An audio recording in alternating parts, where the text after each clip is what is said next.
सास बहू की लड़ाई। सुनंदा अपने पिता की इकलौती बेटी थी। नाम के मुताबिक देखने में भी बहुत सुंदर थी। जब वह अपने ससुराल गई तो उसे उसके मुताबिक ही सब कुछ मिला। किंतु आजकल की लड़कियों को अधिक टोकना, समझाना, अपने मन के मुताबिक चलाना सासू माँ को अब कहाँ रह गया है। एक कहावत तो आपने सुनी होगी, जो किया बहू से टकरार, खो दिया उसने बेटे का प्यार। इस कहानी के मुताबिक सुनंदा की सास सुनंदा को हमेशा समझाती, बहू ऐसा करो, ऐसा न करो। नई नवेली बहू को थोड़े ही दिनों में अपनी सासू माँ से चिढ़ पैदा होने लगी।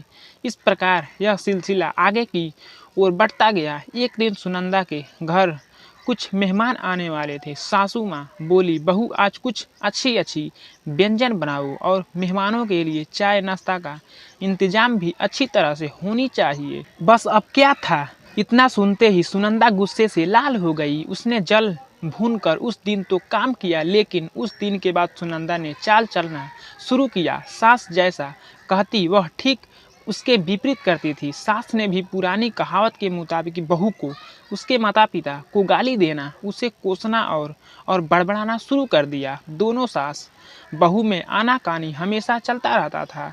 एक दिन सुनंदा अपने पिता के घर रोती पीटती पहुंच गई। वह अपने पिता से बोली, पिताजी आप तो डॉक्टर हो, मुझे कुछ ऐसी दवा दीजिए जिसे खिलाकर वह बुढ़िया गूंगी हो जाए, क्योंकि वह मुझे गंदी गंदी गालियाँ देती है। इस पर पिताजी कुछ सोचते हुए बोले, बेटी मेरे पास एक ऐसी दवा है, लेकिन यह कड़वा है, वो आसानी से नहीं खाएगी, इसलिए मैंने एक युक्ति सोची है। तुम हर रोज़ 1 महीने तक यह दवा अपनी सास को खाना में मिलाकर खिलाती रहना। ठीक 1 महीने में वह पूरी तरह गूंगी हो जाएगी। लेकिन हाँ, यह दवा थोड़ा कड़वा है, इसलिए तुम खाना इतना प्यार से खिलाना कि उसे पता ही ना चले। दवा लेकर सुनंदा खुशी खुशी अपने घर आई और पिता के कहे मुताबिक अपना काम शुरू कर दी। अब सास जो कुछ भी कहती उसे वह मानती और उलटकर जवाब भी नहीं देती, क्योंकि वह जानती थी कि बुढ़िया तो अब महीने भर में गूंगी होने वाली है। बोल ले जितना बोलना है, उसके बाद वह चैन से रहेगी।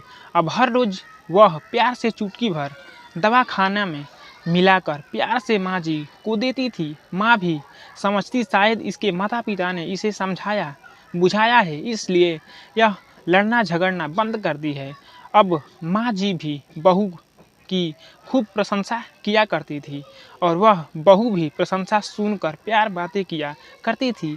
अगर बहू से कुछ गलती भी हो जाती तो भी इस प्रकार महीना आते आते दोनों सास बहू में इतना प्यार बढ़ गया कि बहू अब अपनी सास की आवाज़ को खोना नहीं चाहती थी। एक दिन फिर उसी प्रकार सुनंदा रोती पीटती अपने पिता के पास पहुंची। पिताजी बोले, अब क्या हुआ? सुनंदा बोली, पिताजी अब क्या होगा, मेरी सास बहुत अच्छी है, मैं उसकी आवाज़ खोना नहीं चाहती, वह मुझसे प्यार से बात करती है। अब मुझे कोई ऐसी दवा दीजिए जो कि मेरी माँ जी को दिया हुआ दवाई का असर काट सके और वह गूंगी ना हो पाए। इस पर पिताजी हंसते हुए बोले, बेटी तुम रोना धोना बंद करो और खुशी से रहो। जो दवा मैंने तुम्हें दिया वह कोई दवाई नहीं था, वह रिश्तों में घुली कड़वाहट उतरने की तरकीब थी।